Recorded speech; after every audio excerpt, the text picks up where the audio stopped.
Sa syudad sang Rojas, Capiz, Mag-iloy na trap sa nasunog nga balay, patay. Tatlo pa ka mga kabataan kag amay sang puloy-an nakaluwas. Si Rujimar Sukal dito nakatutok.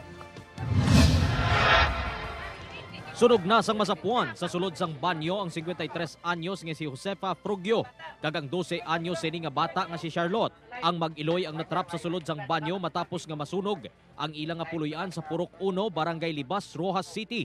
Alas 3:30 kainas ang kaagahon. Dito nakita naton duha ka human figure, no, duha ka human torso. Ang isa ay asang bata nagahapaon sa kilid ng CR sa tupad sang nabuka nga basin. Ang isa nagasampaw sa iya. May sign of struggle ang tiil nga daw nagpanikasog nga makasaka balatani kay may bintana dire. Nakahingagaw pagwa sa ila balay ang tatlo ka mga kabataan. Apang sang gintuyo sang amay sang puloy-an nya balikon. Ang duha ka mga biktima, hinali lang nga nagdako ang kalayo.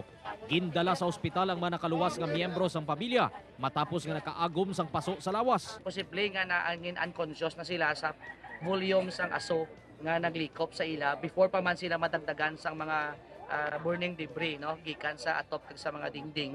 Ginubos lamon sang kalayo ang puloy-an sang pamilya nga human sa mixed materials. Sa investigasyon sang Rojas City Fire Station, naghalin ang kalayo sa ginalutuan sang tinapa nga negosyo sang pamilya Soles. Balita gikan sa syudad sang Rojas, Rujimar Sukal dito. 1 Western Visayas.